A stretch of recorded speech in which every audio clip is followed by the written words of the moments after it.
السلام علیکم دوستو، میں ہوں Hasan Mahmood and welcome back to my channel.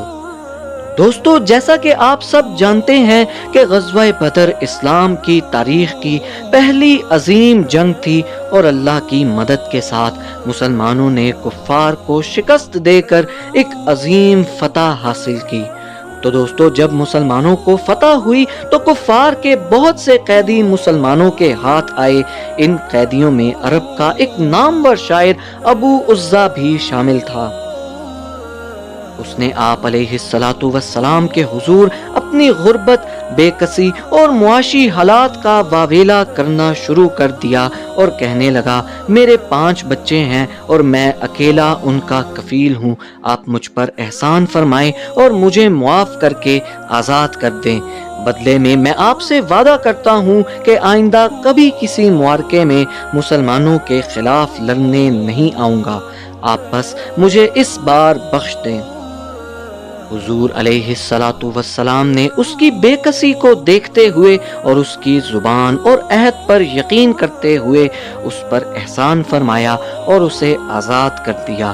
جب حضور علیہ السلام غزوہ حمرۃ الاسد کے لیے روانہ ہوئے، جو کہ غزوہ احد کے اگلے ہی دن متوقع تھی، مگر چند وجوہات کے باعث شروع بھی نہ ہو سکی، اس لیے کئی لوگ اس سے ناواقف ہیں۔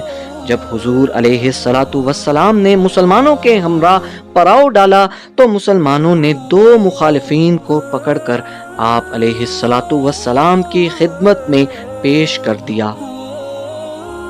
ان مخالفین میں پہلا تو معاویہ بن مغیرہ تھا، جبکہ دوسرا وہی شاعر ابو عزا بھی شامل تھا، جس نے غزوہ بدر کے موقع پر اس وعدے کے تحت آزادی حاصل کی تھی کہ وہ دوبارہ کبھی مسلمانوں سے لڑنے کسی معرکے میں شامل نہیں ہوگا۔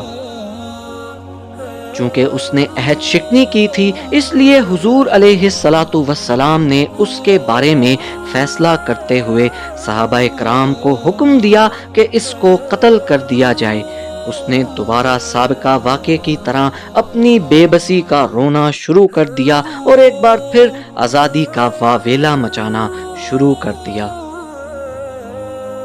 حضور علیہ السلام نے اس کو مخاطب کرتے ہوئے جواب دیا، تم مکہ میں جاؤ گے اور اپنے کمرے میں بیٹھ کر اپنی داڑھی پر ہاتھ پھیرتے ہوئے کہو گے کہ میں نے محمد کو دوبارہ چکمہ دے دیا، یعنی باتوں میں الجھا کر دھوکہ دے دیا، اور ارشاد فرمایا، مومن ایک ہی سوراخ سے 2 مرتبہ نہیں ڈسا جاتا۔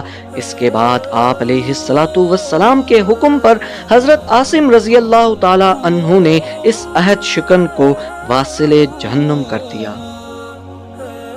اب آپ علیہ السلام معاویہ بن مغیرہ کی طرف متوجہ ہوئے، مگر حضرت عثمان بن عفان نے اس کی سفارش کرتے ہوئے آپ علیہ السلام سے گزارش کی کہ اس کو امان دے دیں۔ آپ علیہ السلام نے حضرت عثمان کی عرض قبول کرتے ہوئے اسے اس شرط کے ساتھ امان بخشی کہ وہ 3 دن سے زیادہ مدینے میں قیام نہ کرے اور مکہ واپس لوٹ جائے۔ 3 دن کے بعد یہ جس بھی شخص کو مدینہ میں مل جائے وہ اسے قتل کر دے۔ حضور علیہ السلام نے اس شرط کے ساتھ اس کو امان بخش دی اور اس کو رہا کر دیا۔ خیر 3 دن گزر گئے اور وہ اپنی بدبختی سے مدینے میں قیام پذیر رہا اور باہر نہ نکلا۔ جیسے ہی 4تھا دن نکلا، وہ اپنی جان بچانے کے لیے مدینہ کے کسی کونے میں جا چھپا کہ کوئی اس کو تلاش نہ کر سکے۔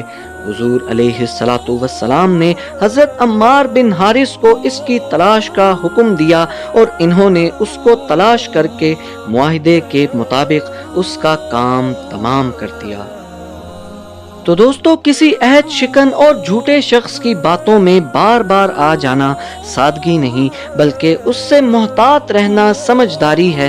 کسی جھوٹے اور وعدہ خلاف سے بار بار صلہ رحمی کرنا اس کا حوصلہ بلند کرنے کے مترادف ہے، اور وہ یوں کئی معصوم لوگوں کو باتوں میں گھما کر نقصان پہنچا سکتا ہے۔ دوستو وعدہ خلافی کی اسلام میں بھرپور حوصلہ شکنی کی گئی ہے۔ حضور علیہ السلام نے جو منافق کی نشانیاں بتلائیں کہ جب بولتا ہے جھوٹ ہی بولتا ہے اور جب بھی وعدہ کرے گا تو وعدہ خلافی کرے گا، اللہ تعالیٰ نے قرآن میں بھی ارشاد فرمایا اور اپنے وعدوں کو مکمل کیا کرو، بے شک عہد کے بارے میں باز پرس ہوگی۔ اس لیے دوستو وعدہ خلاف شخص سے محتاط رہا جائے اور اس کے وعدے پر اندھا یقین نہ کیا جائے، بلکہ احتیاط کا پہلو ہمیشہ ملحوظ خاطر ضرور رکھا جائے۔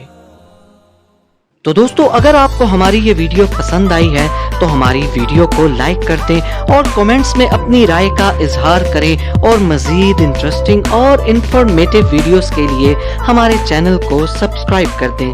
ٹیک کیئر اینڈ اللہ حافظ۔